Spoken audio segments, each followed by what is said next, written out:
नमस्कार दोस्तों, आप सभी माताओं बहनों को मेरी तरफ से जितिया व्रत की ढेरों शुभकामनाएं। आज के इस वीडियो में हम जितिया व्रत की कुछ पौराणिक कथाओं को सुनेंगे। मान्यताओं के अनुसार जो भी माताएं एवं बहनें जीवित पुत्रिका या जितिया का व्रत रखती हैं, उन्हें जितिया व्रत की कथाओं का श्रवण अवश्य ही करना चाहिए। नियम के अनुसार कोई भी व्रत तभी पूर्ण माना जाता है जब उसकी व्रत कथाओं को आप पूर्ण रूप से सुनते हैं। इसलिए जितिया व्रत करने वाली सभी माताएं एवं बहनें अपने पुत्र की लंबी आयु एवं सुख समृद्धि के लिए इन कथाओं को अंत तक जरूर सुनिएगा। और अगर यह वीडियो आपको अच्छी लगे तो वीडियो को लाइक, शेयर और अपनी राय कमेंट में अवश्य दीजिएगा। अब आप सुने जितिया व्रत की कुछ पौराणिक कथाओं को। जितिया व्रत के अनुसार गंधर्वों के राजकुमार का नाम जिमुतवाहन था। जिमुतवाहन बड़े ही उदार और परोपकारी थे।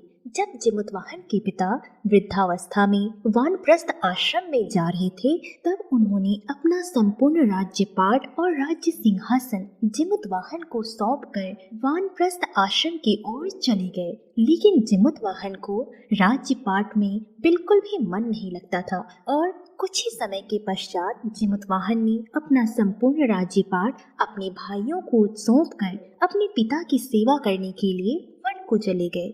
वहीं पर उनका मलयवती नामक राजकन्या से विवाह हो गया। एक दिन जब वन में भ्रमण करते हुए जिमुतवाहन काफी आगे चले गए, तब उन्हें एक वृद्धा विलाप करती हुई दिखी। उन्होंने वृद्धा से पूछा कि क्या हुआ माता, आप इस प्रकार से विलाप क्यों कर रही हैं? तब वृद्धा ने रोते हुए बताया, मेरा एक ही पुत्र है और आज वह भी नहीं रहेगा। इस पर जिमुतवाहन ने काफी अचंभे में आते हुए कहा, अपने पुत्र के विषय में आप इस प्रकार की बातें क्यों कर रही हैं? तब वृद्ध स्त्री ने बताया, मैं एक नागवंशी स्त्री हूँ और मेरा एक ही पुत्र है। पक्षीराज गरुड़ के समक्ष हम नागों ने प्रतिदिन भक्षण हेतु एक नाग सौंपने की प्रतिज्ञा की हुई है। आज मेरे पुत्र शंखचूड़ की बलि का दिन है। वृद्ध स्त्री की बातों को सुनने के बाद जिमुतवाहन ने उन्हें आश्वासन देते हुए कहा कि माता, आप डरो मत, मैं आपके पुत्र के प्राणों की रक्षा करूंगा। आज उसके बदले मैं स्वयं अपने आप को उसके लाल कपड़े में ढककर वध्यशिला पर लेटूंगा। इतना कहकर जिमुतवाहन ने शंखचूड़ के हाथ से लाल कपड़ा ले लिया और वे उसे लपेटकर खुद को बलि देने के लिए चुनी हुई वध्यशिला पर लेट गए। नियत समय पर गरुड़ बड़े वेग से आए और वह लाल कपड़े में ढके जिमुतवाहन को पंजे में दबोचकर पहाड़ के शिखर पर जाकर बैठ गए। अपने चुंगल में गिरफ्तार प्राणी की आंख में आंसू और मुंह में आह न निकलता देखकर गरुड़ जी ने बड़े ही आश्चर्य में पड़ के पूछा। उन्होंने जिमुतवाहन से उनका परिचय पूछा कि आप कौन हैं जो इस प्रकार मौत के मुंह में आने के बाद भी बिल्कुल भी नहीं घबरा रहे हैं। तब जिमुतवाहन ने उन्हें सारा किस्सा कह सुनाया। गरुड़ जी ने उनकी बहादुरी और दूसरे के प्राण की रक्षा करने में स्वयं का बलिदान देने की हिम्मत से बहुत प्रभावित हुए। उन्होंने प्रसन्न होकर उनको जीवन दान दिया तथा नागों की बलि न लेने का वरदान भी दिया। इस प्रकार जिमुतवाहन के अदम्य साहस से नाग जाति की रक्षा हुई और तब से ही पुत्र की सुरक्षा हेतु जिमुतवाहन की पूजा की प्रथा शुरू हो गई। अश्विन कृष्ण अष्टमी के प्रदोष काल में पुत्रवती महिलाएं जिमुतवाहन की पूजा करती हैं। कैलाश पर्वत पर भगवान शंकर ने माता पार्वती को कथा सुनाते हुए कहते हैं कि अश्विन कृष्ण अष्टमी के दिन उपवास रखकर जो स्त्रियां साया प्रदोष काल में जिमुतवाहन की पूजा करते हैं तथा उनकी व्रत कथा को सुनती हैं और ब्राह्मण को दक्षिणा देती हैं, वह पुत्रों का पूर्ण सुख प्राप्त करती हैं। इस व्रत का पारण दूसरे दिन अष्टमी तिथि की समाप्ति के पश्चात किया जाता है। यह व्रत अपने नाम के ही अनुरूप फल देने वाला है। सभी भक्तजन एक बार प्रेम से बोलिए, जिमुतवाहन भगवान की जय। अब आप सुने जितिया व्रत की दूसरी पौराणिक कथा। किसी किसी गांव में एक कुम्हार और एक कुम्हारिन रहते थे। वे दोनों बहुत ही निर्धन थे। कुम्हार नदी में जाकर मिट्टी लाता था और उसके छोटे छोटे बर्तन, दिए, भगवान की मूर्तियां आदि बनाकर किसी प्रकार से उसे बेचता था और अपना और अपनी बीवी का जीवन निर्वाह करता था। कुम्हार और कुम्हारिन की शादी के कई वर्ष बीत जाने के बाद भी उन्हें कोई भी संतान नहीं हुआ था। इन परेशानियों के बावजूद भी वे दोनों बहुत ही खुश रहते थे और खुशीपूर्वक अपना जीवन व्यतीत करते थे और हमेशा भगवान से यही मन्नत मांगते थे कि उनके घर भी संतान की किलकारी गूंजे। कई मन्नतों के बाद उनके घर एक पुत्र का जन्म हुआ। पुत्र के जन्म होने के बाद उन दोनों की खुशियां मानो चौगुनी हो गई। वे दोनों और भी खुश रहने लगे। अभी कुछ ही समय बीते थे कि गांव में एक ऐसी बीमारी फैली जो कि सबको हिला देने वाली थी। उस बीमारी से बहुत से लोग बीमार हो रहे थे। उस बीमारी के कारण उस छोटे से बच्चे जो कि उसका पुत्र था, उसे भी बहुत तेज बुखार आया और कुछ ही दिनों में उसकी मृत्यु हो गई। उसकी मृत्यु के बाद मानो कुम्हार और कुम्हारिन की जिंदगी उजड़ सी गई। दोनों बहुत ही दुखी रहने लगे। कुम्हारिन तो दिन रात बस रोती ही रहती थी और उसने खाना पीना भी त्याग दिया था। कुम्हार के बहुत समझाने के बाद वो कुछ खा तो लेती थी, पर हमेशा दुखी रहती थी और रोती रहती थी कि उसका पुत्र इतनी कम उम्र में उसे छोड़कर चला गया। ऐसे ही बहुत समय बीत गया और कुम्हार ने एक दिन कुम्हारिन से कहा, मैं कुछ काम करने के लिए शहर जाता हूँ। तो इस पर कुम्हारिन ने कहा कि आप मेरे लिए थोड़ी सी मिट्टी ला दो, मुझे उससे कुछ काम है। कुम्हारिन के कहने पर कुम्हार ने कुम्हारिन के लिए थोड़ी सी मिट्टी ला दिए।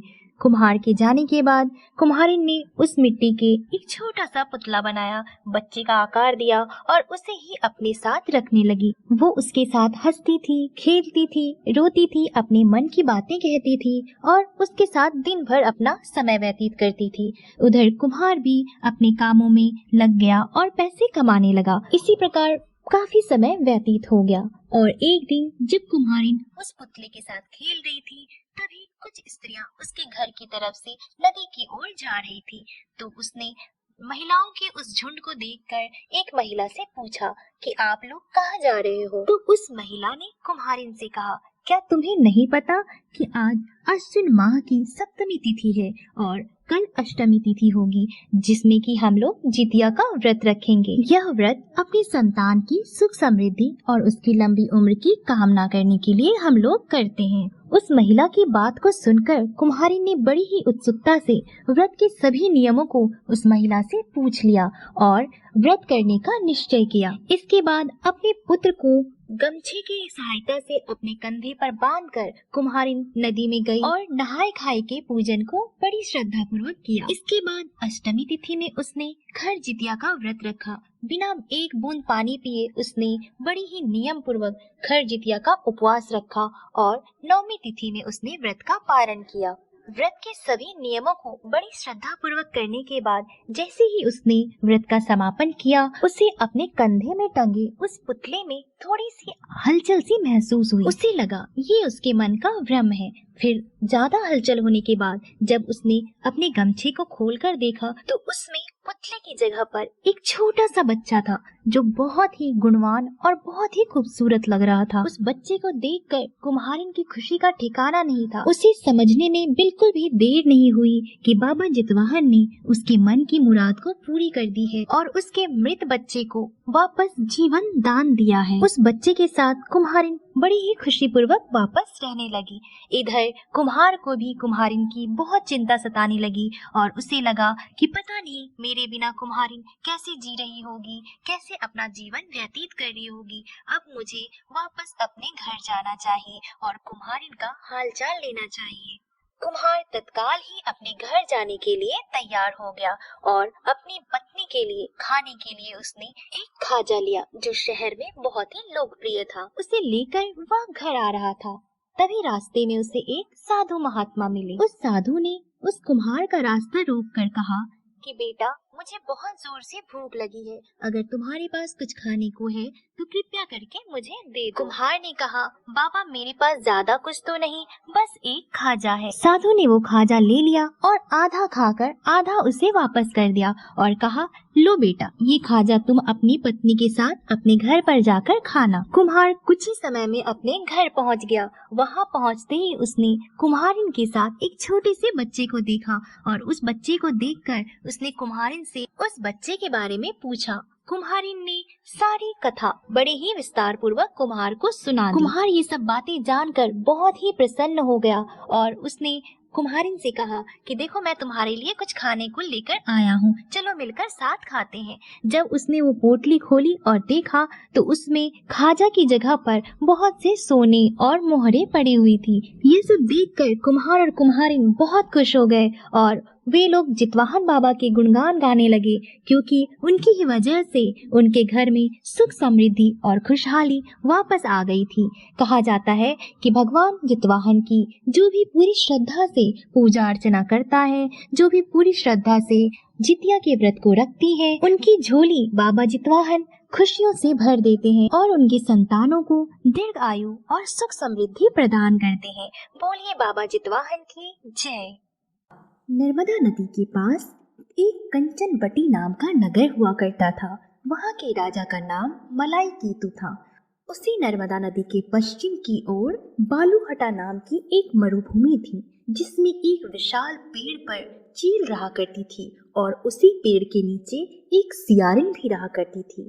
चील और सियारिन दोनों ही पक्की सहेलियां थीं।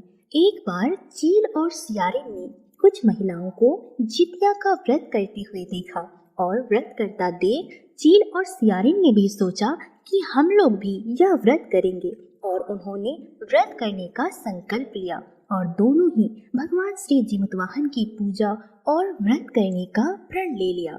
जिस दिन दोनों को व्रत रखना था, ठीक उसी दिन शहर के एक बड़े व्यापारी की मृत्यु हो गई और उनका दाह संस्कार वही मरुस्थल पर हुआ। मुर्दा देखकर सियारिन को भूख लगने लगी और वह खुद को नहीं रोक पाई। सियारिन ने बहुत सारा मांस खाकर अपना पेट भर लिया, जिस कारण से उसका व्रत टूट गया। परंतु चील ने खुद पर संयम रखा और पूरी श्रद्धा और नियम से अपना व्रत पूरा किया और अगले दिन व्रत का पारण भी किया। उसके बाद अगले जन्म में दोनों सहेलियों ने पुत्री के रूप में एक ब्राह्मण परिवार में जन्म लिया। उनके पिता का नाम भास्कर था। इस जन्म में दोनों सहेलियों ने बहनों के रूप में जन्म लिया। चील बड़ी बहन और सियारिन ने छोटी बहन के रूप में जन्म लिया। बड़ी बहन का नाम शीलावती रखा गया और उसकी शादी बुद्धिसेन के साथ की गई और छोटी बहन का नाम कपूरावती रखा गया और उसकी शादी उस शहर के राजा मलाई केतु से हुई और छोटी बहन कपूरावती कंचनवटी नगर की रानी बन गई। अब जिमतवाहन भगवान के आशीर्वाद से बड़ी बहन शीलावती को 7 पुत्र प्राप्त हुए, लेकिन कपूरावती के बच्चे जन्म लेते ही खत्म हो जाते थे।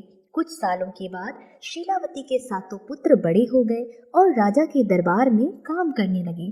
उन्हें देखकर कपूरावती के मन में ईर्ष्या और जलन की भावना उत्पन्न होने लगी और जलन एवं ईर्ष्या के मारे कपूरावती ने राजा से कहकर शीलावती के 7 बेटों के सर कटवा दिए और फिर उन 7 सिरों को एक साथ बर्तन में डालकर ढक दिया और शीलावती के पास भिजवा दिया। यह सब देखकर भगवान जिमतवाहन ने मिट्टी की सहायता से 7 भाइयों के सिर बनाए और सभी सिरों को धड़ से जोड़कर उन पर अमृत छिड़क दिया, जिसके कारण वे 7 भाई फिर से जिंदा हो गए और अपने घर को खुशी खुशी लौट आए। रानी ने जो कटे सर भिजवाए थे वह सब फूल बन गए। कपूरावती को जब 7 भाइयों के जिंदा होने की समाचार प्राप्त हुई तो वह बहुत व्याकुल हो गई।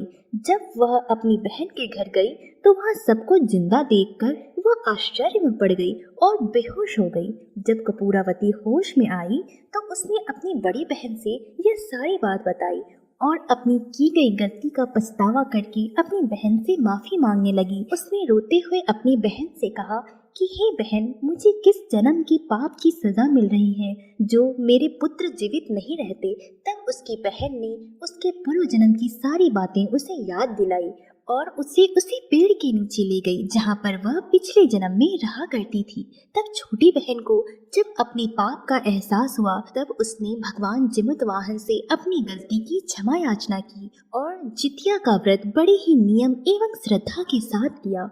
भगवान जिमुतवाहन के आशीर्वाद से छोटी बहन कपूरावती भी गर्भ से हुई और उसे एक पुत्र रत्न की प्राप्ति हुई और इस बार उसका पुत्र दीर्घायु हुआ।